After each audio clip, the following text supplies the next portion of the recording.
Sarah Chen resisted the urge to smack her malfunctioning universal translator as she stood before the towering crystalline spires of Xeno Academy. The device crackled, transforming the melodic alien languages around her into something resembling a cross between whale song and a garbage disposal. Perfect.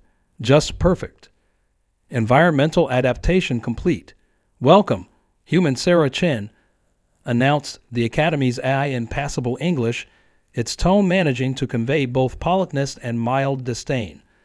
Please proceed to orientation. Try not to contaminate anything with your biological processes. Sarah adjusted her backpack full of primitive Earth tech and took her first steps into the most prestigious educational institution in the known galaxy. The entrance hall stretched upward impossibly high, its crystalline walls refracting light in patterns that made her human brain ache. Various alien species moved through the space with practiced ease, floating energy beings, crystalline entities that chimed as they walked, and what appeared to be a small sentient nebula wearing the Academy's equivalent of a freshman beanie. "You were late," came a resonating voice that somehow manifested directly in her mind. Dean Tilaxi materialized before her, their crystalline form shifting through colors that Sarah's human eyes could barely process. Though I suppose that's to be expected from a species that only achieved faster than light travel 3 decades ago. Sarah straightened her spine. "My apologies, Dean Tilaxi. There was a slight issue with the quantum entanglement parking system." "Spare me your excuses," Tilaxi interrupted, their form pulsing with what Sarah interpreted as irritation. "Let me be clear, human Chen. Your presence here is not a victory. It is an experiment. Your performance will determine whether humans are truly sapient enough for full Confederation membership." Sarah's heart dropped into her stomach. Nobody had mentioned that particular detail in the acceptance package. "I understand, Dean Tilaxi. I won't let you down. Indeed, because you cannot fall any further than the bottom, where your species currently resides." The Dean's form shimmered.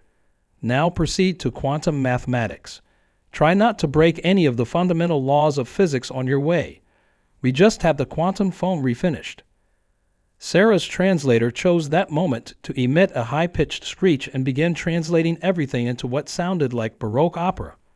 She fumbled with the device, accidentally activating its emergency backup mode, which apparently decided that interpretive dance was the best alternative form of communication. The translator spun up a holographic display, turning her frustrated gesture into what the device interpreted as the traditional axolotl greeting for challenging a superior to ritual combat. The entire hall fell silent as her accidentally projected holograms depicted what appeared to be a request for a duel to the death with Professor Nikath, the most decorated quantum physicist in 3 spiral arms of the galaxy. A being of pure energy floating nearby face-palmed with all 3 of their force fields. Professor Zurl, Sarah recognized from her admission interviews, the one teacher who had advocated for human inclusion in the Academy. "I didn't mean," the translator, Sarah stammered, but the damage was done. Professor Nikath, a towering crystalline being, turned all 7 of their sensory clusters toward her. A challenge. From a human? Their crystalline form rang with what might have been amusement or murderous intent. Sarah's cultural sensitivity training hadn't covered the distinction. How? Quaint. "There will be no ritual combat on orientation day," Dean Tilaxi declared, vibrating with what was definitely annoyance. "Save it for midterms, like civilized beings." Professor Zurl floated over, their energy form crackling with what Sarah had learned to recognize as barely contained laughter. "Perhaps we should get human Chen to her first class before she accidentally declares war on any other faculty members." "I'm so sorry," Sarah whispered as Zurl guided her away from the scene.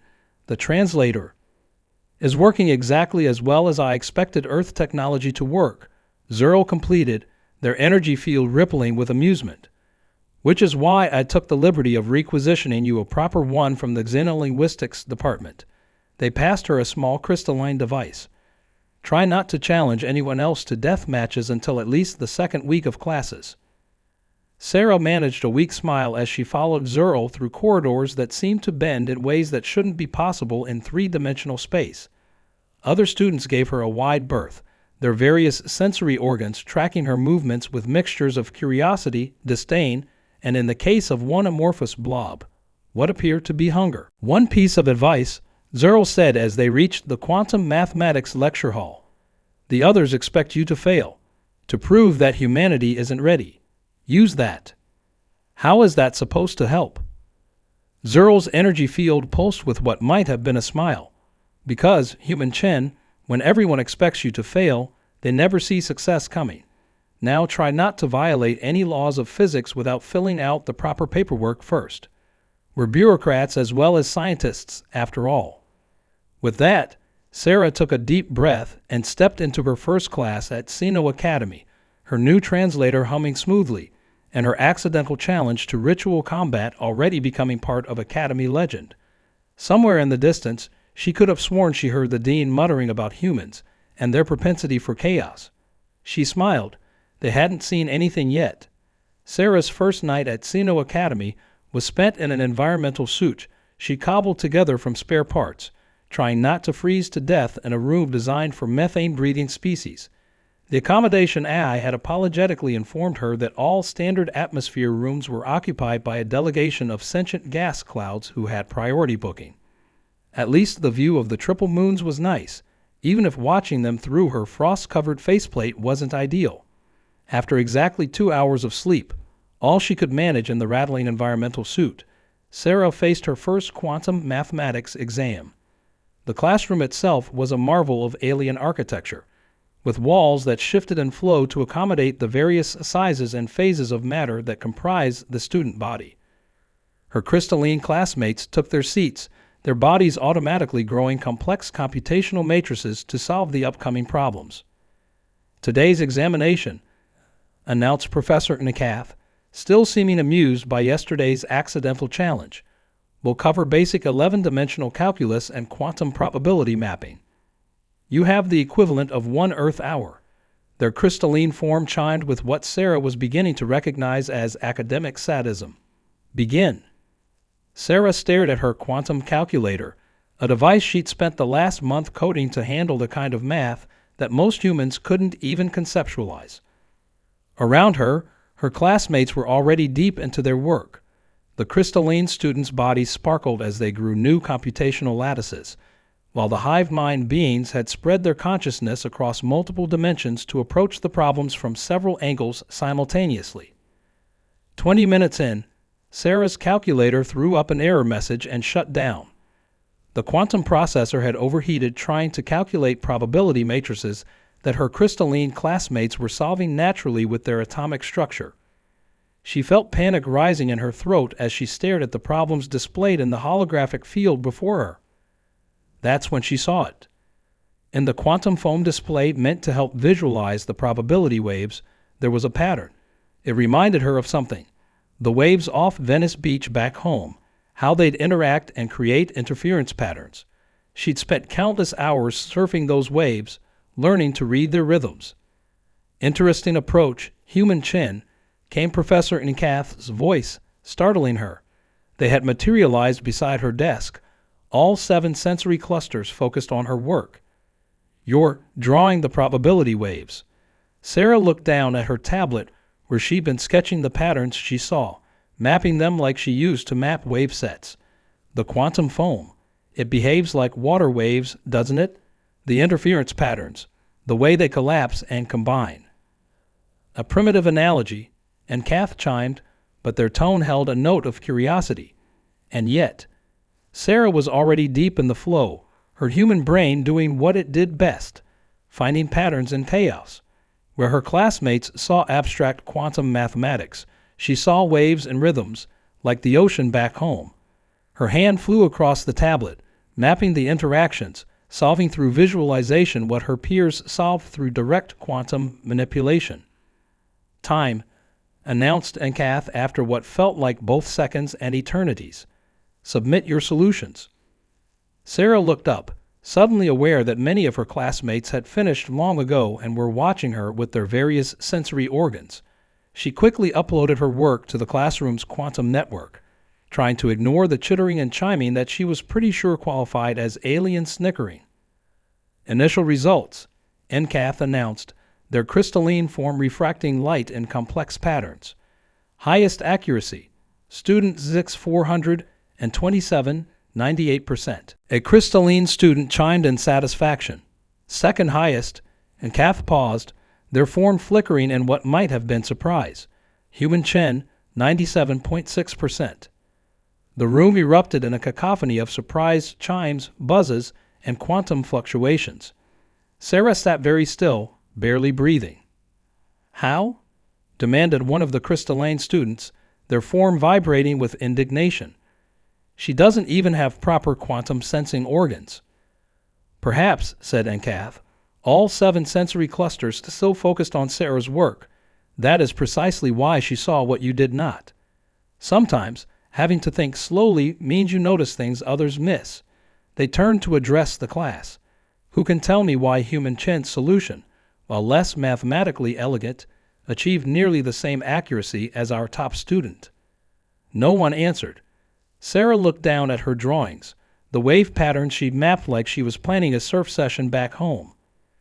Because, NCAF continued, their tone somewhere between annoyance and fascination, she approached the problem as a human, and while humans may be, they paused, searching for a diplomatic term, computationally challenged, they have an odd talent for finding patterns in chaos. Another pause. Tomorrow's lesson will cover nonlinear quantum dynamics. I suggest you all consider that there might be more than one way to solve a problem. Dismissed. As Sarah packed up her failed quantum calculator, she caught Professor NCAF making a notation in their crystalline database. Human visual pattern recognition capabilities warrant further study. Possible applications in chaos theory prediction models. She smiled. Maybe being computationally challenged wasn't such a disadvantage after all. Now if she could just figure out how to get some sleep in that methane-filled room. Word spread through Xeno Academy's quantum-entangled gossip network faster than light itself. The human student could see quantum patterns.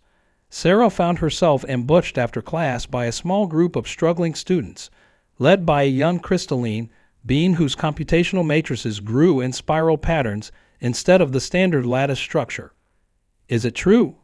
The crystalline student chimed, their form vibrating with barely contained anxiety. You solved NCAF's quantum calculus using pictures. Sarah recognized them from class.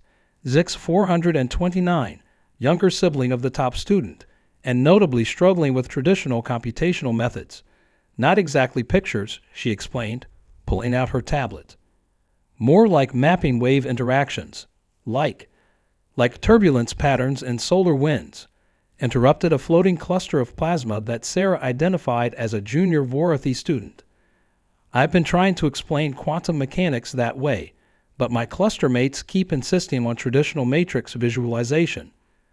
Before Sarah knew it, she had acquired a study group of academic misfits.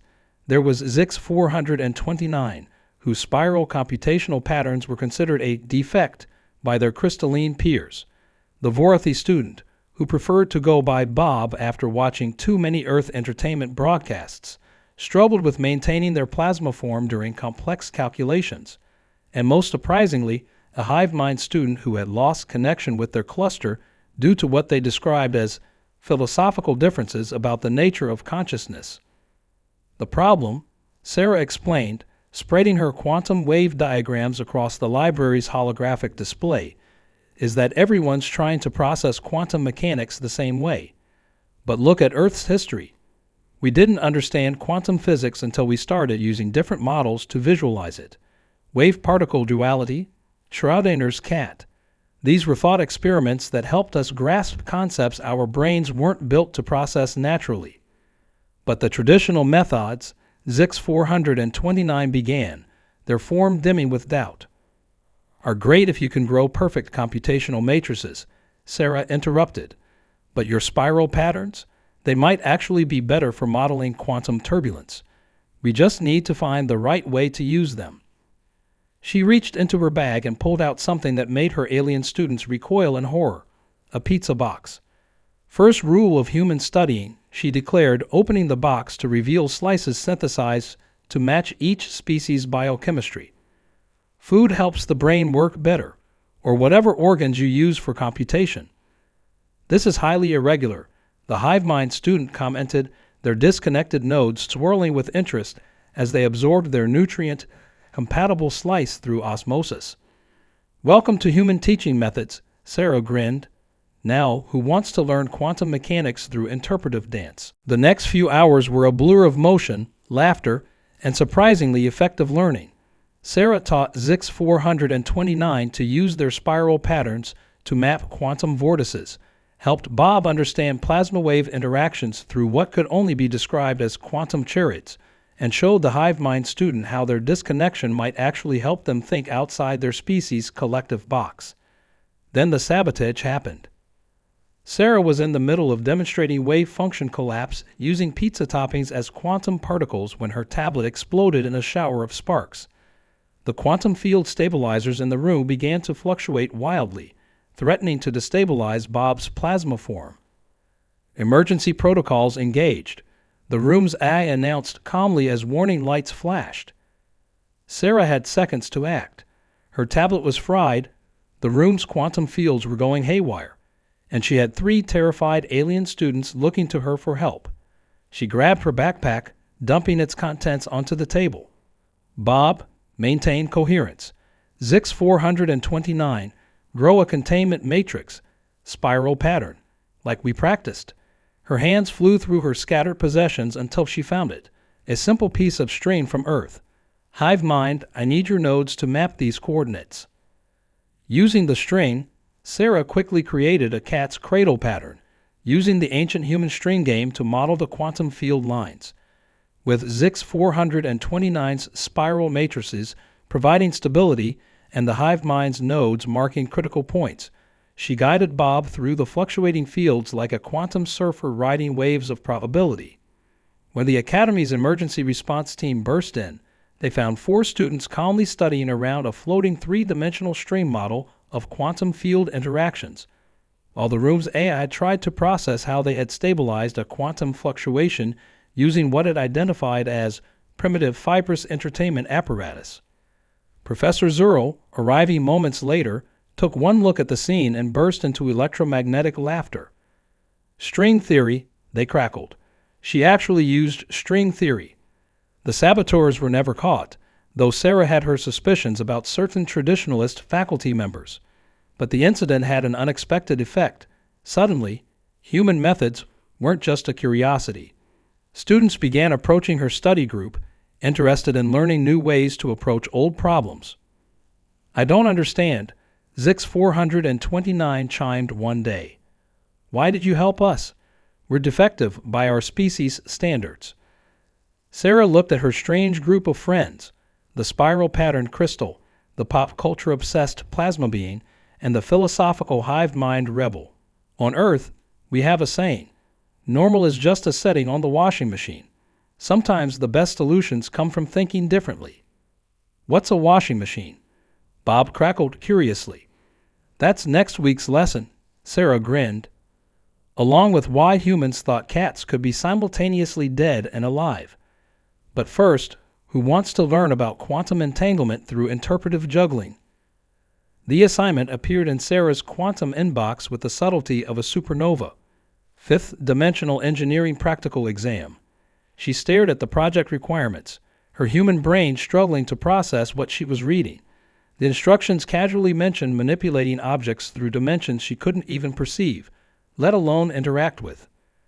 This has to be a mistake, she muttered, looking around the engineering lab where various alien students were already starting their projects, their appendages and sensory organs moving through spaces that made her eyes hurt.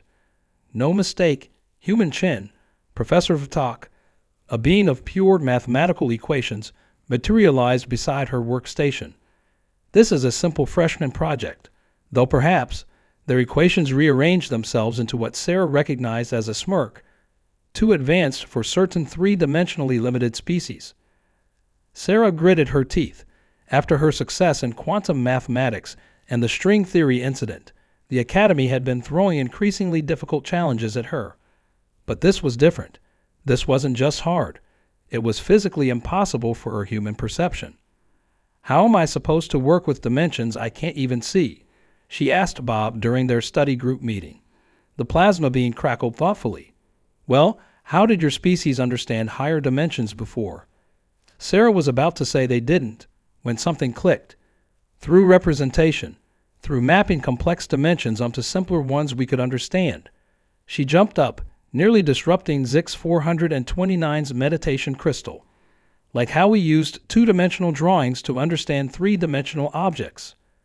What followed was 3 days of intense work that had Sarah questioning her sanity more than once. She converted her dorm room into a makeshift lab, much to the confusion of her methane-breathing roommate, who still couldn't understand why she insisted on wearing that containment suit to sleep. The result was either brilliance or madness, probably both. Sarah called it the Dimensional Translation Interface, or DTI.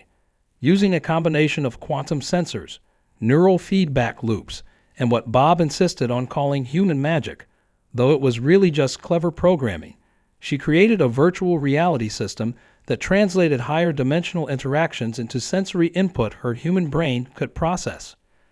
When she put on the neural interface headset, fifth-dimensional space appeared to her as colors, sounds, and tactile sensations. A shift in the fifth dimension registered as a specific musical tone, while sixth-dimensional rotation manifested as a particular smell. It wasn't seeing higher dimensions. It was feeling them, experiencing them through senses humans could actually process. It's like learning a new language. She explained to her increasingly large study group, which now included students from years above her. Instead of trying to see what we can't see, we translate it into something we can understand. The day of the practical exam, Sarah walked into the engineering lab wearing her cobbled-together interface. Professor Vatak's equations rearranged themselves into what she interpreted as skepticism. Human Chen, this is not a fashion show. No, Sarah agreed, activating the system.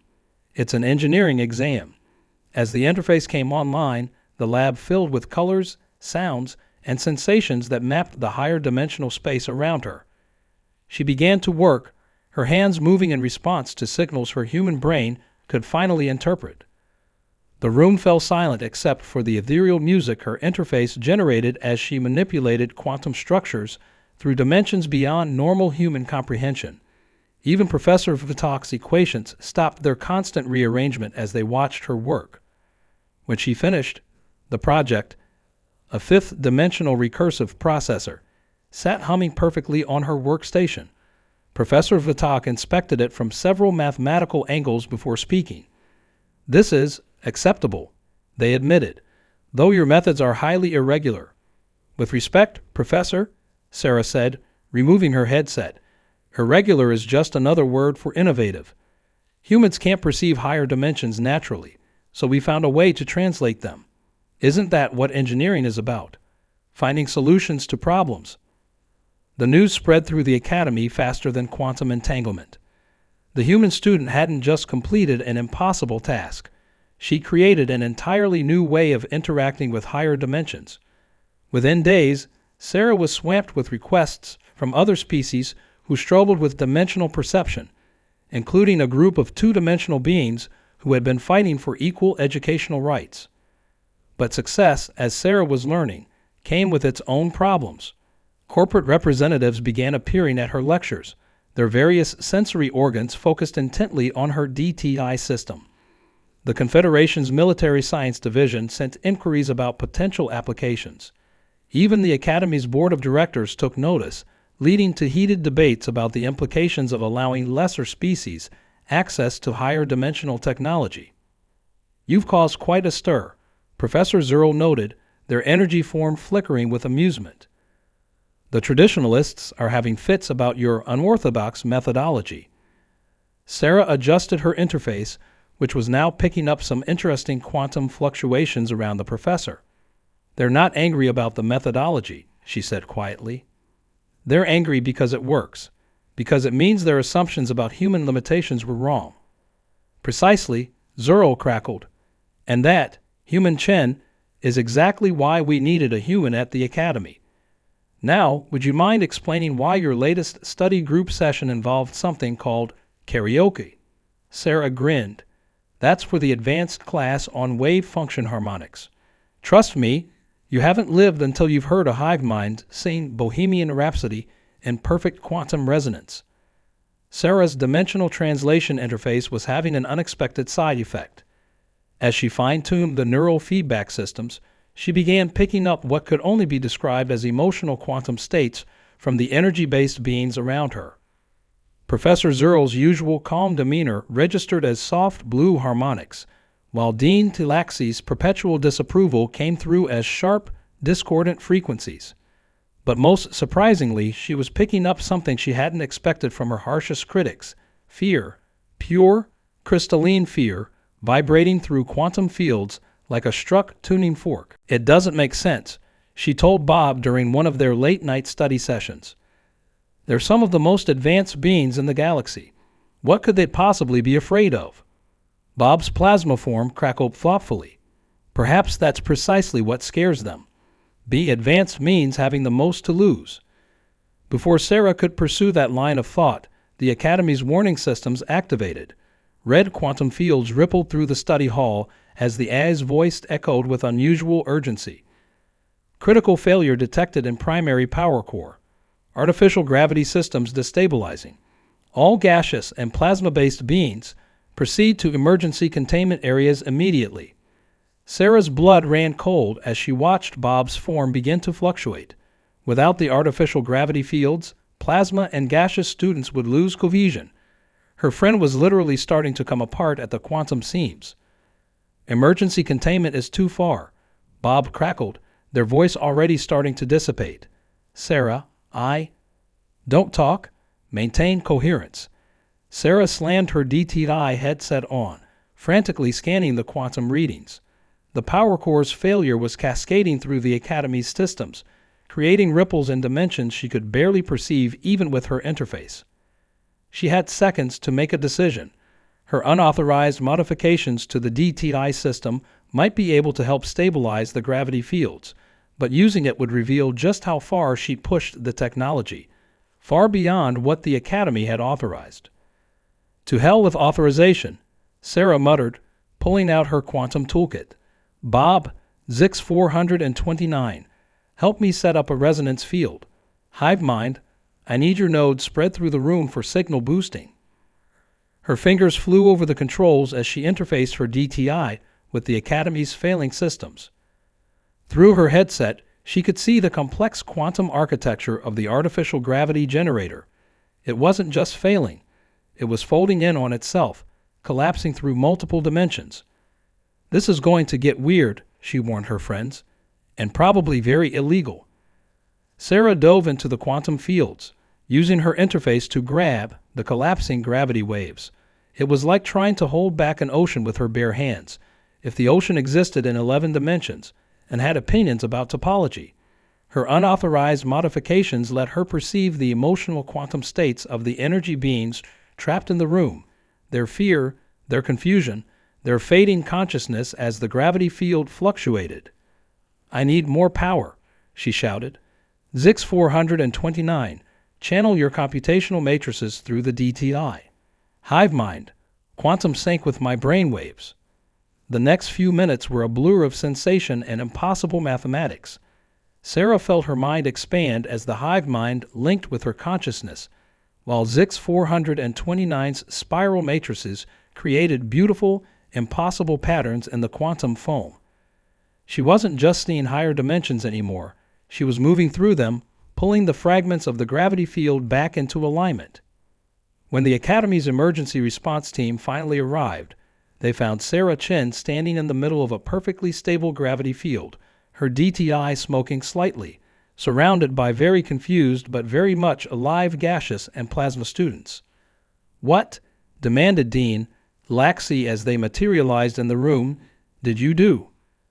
Sarah removed her headset, trying to ignore the headache gully behind her eyes. Applied a localized quantum field stabilizer through a modified neural interface system, she said, then added, "Sir." Using unauthorized modifications to Academy technology, Professor and Kath chimed in, their crystalline form vibrating with what Sarah's lingering quantum awareness recognized as a mix of outrage and respect. Yes, Sarah admitted, because the authorized technology wouldn't have saved them. She gestured to Bob and the other gaseous students who were now safely contained in emergency fields. Sometimes you have to break the rules to do what's right. The dean's form shifted through several impossible colors. The human's modifications must be investigated. This level of quantum manipulation by a limited species raises serious security concerns. With respect, Dean Tilaxi, Bob's newly stabilized form crackled. Her limited perspective just saved our lives. The investigation that followed was intense. Sarah spent hours explaining her modifications to increasingly senior Academy officials. But she also noticed something changing. The fear she'd sensed from the traditional faculty was transforming into something else, curiosity. You understand, Professor Zurl told her privately, they're not just afraid of change. They're afraid of what it means that a human could do this. It challenges everything they thought they knew about species development. Sarah looked at her smoking DTI headset. Maybe that's exactly what they need. A reminder that being more advanced doesn't always mean being right. Indeed, Zurl crackled with amusement, though perhaps next time you could revolutionize xenophysics without quite so many explosions. No promises, Sarah grinned. I am human, after all. Chaos is kind of our thing. Sarah's DTI interface picked up an unusual quantum signature late one night while she was studying in the Academy's restricted archives. The signature didn't match any known species pattern. Instead, it resonated with a haunting emptiness that made her neural feedback loop shiver. Access denied, the archive AI announced when she tried to trace the signature. Files regarding extinct species are restricted to Level 7 clearance and above. Sarah froze. Extinct species she hadn't been looking for. Her thoughts were interrupted by a familiar energy pattern. Fascinating reading material. Professor Zurl materialized, their energy form dimmed to library-appropriate levels. I wasn't trying to access restricted files, Sarah explained quickly. I was tracking an unusual quantum signature and you found the echoes. Zurl finished, their form flickering with what Sarah had learned to recognize as sadness, the quantum remnants of species that no longer exist. Using her DTI, Sarah could see Zurl's emotional states more clearly now. Beneath the sadness lay something deeper, guilt. Professor, what happened to them? Zurl's form condensed, checking for eavesdroppers. What do you know about the Confederation's technology-sharing protocols? Only what's in the public records. Advanced species mentor developing ones, sharing technology as they prove ready for it. Ready for it? Zurl crackled bitterly. And who decides when a species is ready? Who determines which technologies are safe to share? Sarah's blood ran cold as her DTI translated more of Zurl's quantum emissions. The traditionalists, they're not just teaching, they're controlling technological advancement. Precisely, and sometimes withholding crucial advances from developing species has unfortunate consequences. Over the next hour, Zurl shared restricted files showing the fate of species deemed not ready for certain technologies, a civilization that perished from a curable plague because quantum medical technology was considered too advanced for them. Another that went extinct when their star began to die, their requests for stellar engineering assistance denied because they hadn't earned it. This is wrong, Sarah whispered, her hands shaking as she read. Who gave them the right to decide? The same authority they used to declare humans too primitive for advanced physics, Zurl replied. But your presence here, your innovations, you're disrupting their carefully maintained order. Sarah thought about her study group, outcasts and defectives who'd found new ways to learn and grow. That's why they're afraid, not just of change, but of losing control. Indeed, and now you face a choice, human Chen. What will you do with this knowledge? Sarah stood up, a very human grin spreading across her face. I'm going to organize a science fair. The next few weeks were a blur of activity. Sarah and her study group worked around the clock, preparing what she called the first annual multi-species innovation exhibition. The idea was simple but revolutionary. Students from all years and species would demonstrate new approaches to old problems, with a focus on adaptive technologies and alternative learning methods. This is highly irregular. Dean Tilaxi vibrated when Sarah presented the proposal. Science fairs are a primitive educational model, perfect for primitive species like mine. Sarah interrupted. Then you should have no objection to letting us demonstrate our limited capabilities. The dean's crystalline form shifted uneasily. Denying the request would prove they feared what the primitives might achieve. Allowing it risked disrupting centuries of careful control. Finally, they chimed in resignation. Very well, but any dangerous or unauthorized experiments will be clearly labeled and safely contained, Sarah assured them, not mentioning that she considered the Academy's entire approach to education dangerous and unauthorized. The day of the fair arrived, transforming the Academy's grand hall into a chaos of innovation. Bob demonstrated plasma state computing using karaoke sound waves. Zix 429's spiral matrices proved exceptionally efficient at modeling quantum turbulence. The hive mind student presented a revolutionary theory on consciousness distribution that had several faculty members vibrating in distress. But the real surprise came from the younger students. Inspired by Sarah's example, they'd begun combining their species' natural abilities in ways the traditionalists had never considered. A group of crystalline and energy beings demonstrated a new form of quantum computing that used emotional states as computational variables. Two-dimensional students presented art that existed simultaneously in multiple dimensional planes. This is amazing, Professor Nkath admitted, their crystalline form resonating with reluctant admiration, though highly unorthodox. That's the point, Sarah explained, adjusting her DTI to better observe the quantum interactions around them. When you stop telling species what they can't do, you discover what they can do, together. The exhibition ended with an incident involving quantum-harmonized karaoke, 3 minor dimensional breaches, and what Sarah's translator interpreted as either a standing ovation or a collective seizure. But more importantly, it ended with questions, students and even some faculty beginning to ask why certain technologies were restricted, why some teaching methods were forbidden, why primitive didn't always mean wrong. You realize, Zero crackled later, the traditionalists won't let this go unchallenged. Sarah watched as Bob tried to teach a group of crystalline students how to manipulate plasma through interpretive dance. Good, she smiled, because we're just getting started. The quantum signature that had led her to this discovery still echoed in her DTI, a reminder of what happened when knowledge was hoarded rather than shared. But now it was joined by new signatures, the quantum harmonics of different species learning, growing, and innovating together. Besides, she added, I think it's time for the advanced physics final exam, and I have some thoughts about redefining impossible. The challenge came at breakfast, materializing in front of Sarah's synthetic coffee in a burst of quantum particles. The convergence test, Dean Tilaxi announced to the packed dining hall, their crystalline form radiating smug satisfaction. Tomorrow. As per Academy traditions, the challenged has the right to refuse.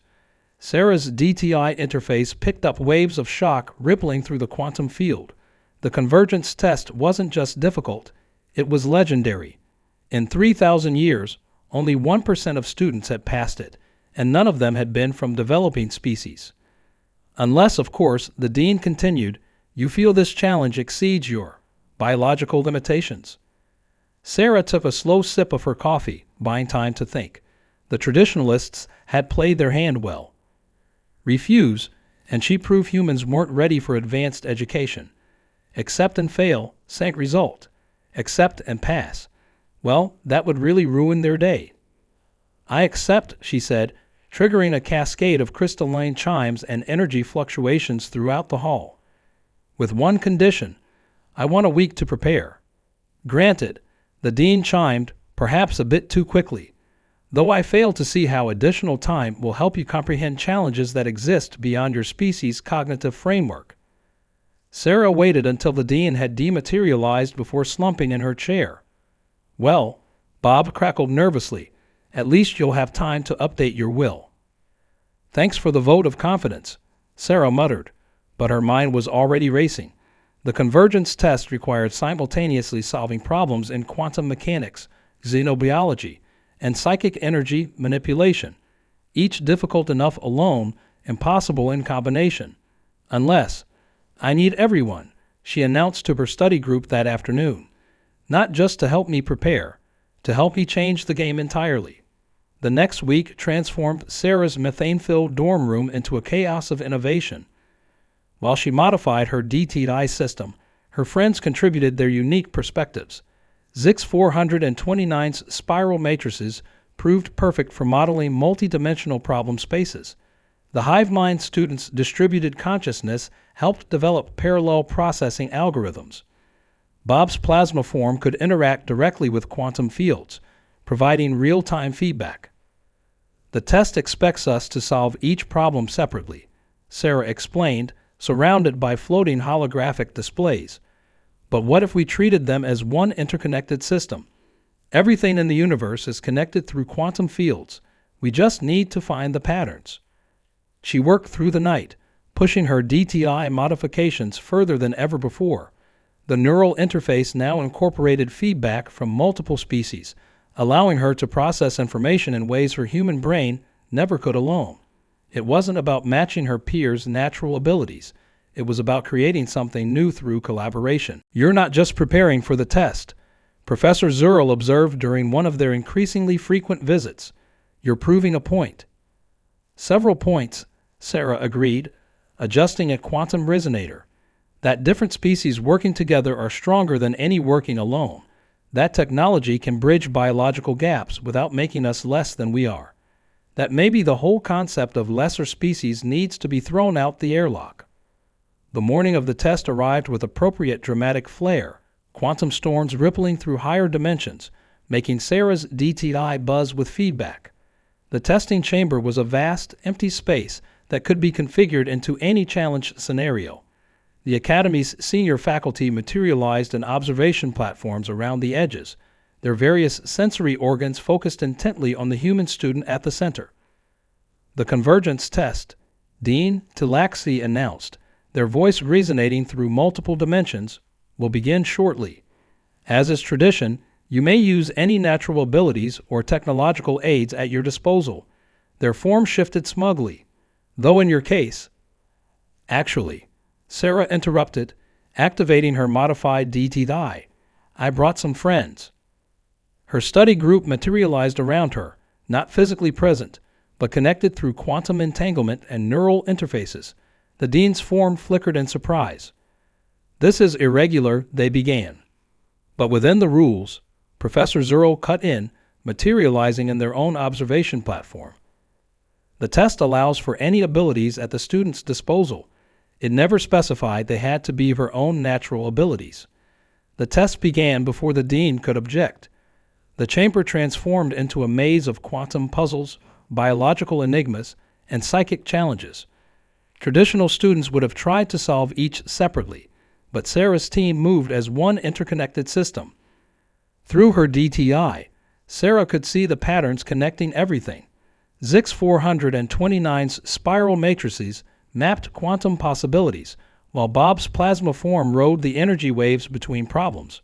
The HiveMind distributed processing across their nodes, while Sarah's human brain did what it did best, finding patterns in chaos. Impossible, someone chimed as solutions began falling into place. She's solving quantum equations through biological feedback loops and using psychic resonance to amplify quantum effects, while modeling biological responses through quantum entanglement. Sarah barely heard them. She was deep in the flow now. Her consciousness expanded through her connections with her friends. Human pattern recognition, crystalline computation, plasma energy manipulation, and HiveMind parallel processing all working in perfect harmony. When the final challenge appeared, a problem that required simultaneously existing in multiple dimensional states, Sarah didn't try to solve it. Instead, she showed how the previous solutions, working together, had already created a new state of existence that transcended the original problem. The chamber fell silent as the test concluded. Sarah's DTI registered a symphony of emotional quantum states from the observers, shock, disbelief, and something that might have been hope. "Well," Professor Zurl crackled into the silence, "I believe that satisfies the requirements for redefining impossible." The dean's crystalline form vibrated with barely contained confusion. This is not how the test was meant to be solved." "No," Sarah agreed, removing her headset. "It's how it should have been solved all along." Together, Sarah stood before the Academy's Grand Assembly, her modified DTI humming softly as it translated the quantum emotional states of the gathered species. Her thesis presentation, Adaptive Innovation, a multi-species approach to problem-solving, had drawn an unprecedented crowd, including representatives from the Confederation's Science Council. "The traditional model of technological advancement," she began, "assumes a linear progression from primitive to advanced. But what if that model itself is primitive?" Before she could continue, the emergency alerts activated. Red quantum fields rippled through the auditorium as the Academy's AI spoke with unprecedented urgency. "Critical anomaly detected in local space-time. Unknown dimensional phenomenon approaching. This is not a drill." Sarah's DTI exploded with readings as reality itself began to warp around them. Through her interface, she could see what was happening. A cascade failure in the quantum fabric of space-time, threatening to tear the Academy apart. "Containment fields failing," the AI announced. "Standard protocols ineffective." The dean's crystalline form vibrated with barely controlled panic. "Our most advanced systems can't stabilize the anomaly." "How could this?" "Because they're trying to solve it from one perspective," Sarah interrupted, her mind racing. "We need everyone. Now." To their credit, her study group responded instantly. Bob's plasma form spread through the quantum fields, providing real-time energy distribution. Zix 429's spiral matrices mapped the dimensional fractures. The hive mind's nodes created a distributed sensor network throughout the Academy. "What do you need?" Professor Zurl crackled, their energy form already aligning with the containment fields. "Everything," Sarah said, making rapid adjustments to her DTI. "Every species, every perspective, every different way of seeing reality. This isn't about finding the right solution. It's about finding all of them." What followed was either brilliant innovation or desperate madness. Probably both. Sarah used her DTI to coordinate a response that combined dozens of different species' natural abilities. Crystalline beings provided computational power. Energy beings manipulated quantum fields. Two-dimensional students found ways to stabilize spatial geometry that three-dimensional minds couldn't comprehend. "It's working," someone chimed as the reality fractures began to seal. "But how?" "Because we're not fighting each other's methods," Sarah explained, her hands flying over her interface. "We're using them all together. The universe doesn't care about our definitions of advanced or primitive. It just responds to what works." The crisis passed, leaving the Academy intact but forever changed. In its wake, Sarah finally gave her thesis presentation, though it had evolved into something very different. "What we just witnessed," she told the still shaken assembly, "wasn't just crisis management. It was proof that the traditional model of species development is fundamentally flawed. Innovation doesn't come from having the most advanced natural abilities. It comes from finding new ways to use all abilities together." The dean's form shifted through several impossible colors before speaking. "Your methods are unorthodox." "With respect," Sarah smiled, "maybe orthodox is overrated." The changes that followed were both subtle and profound. The Academy revised its curriculum to include comparative problem-solving methodologies. New classes explored how different species limitations could drive innovation. Sarah's study group became the prototype for a new teaching model that emphasized collaboration across species barriers. "I still don't understand," Zix 429 chimed during the celebration party, which featured quantum-harmonized karaoke naturally. "How did you know it would work?" "I didn't," Sarah admitted, watching Bob attempt to teach a group of crystalline students the Macarena. "I just knew that we're all stronger together than apart. Sometimes the most advanced thing you can do is admit you need help." Professor Zurl materialized beside them, their energy form crackling with amusement. And what will you do now, human Chen?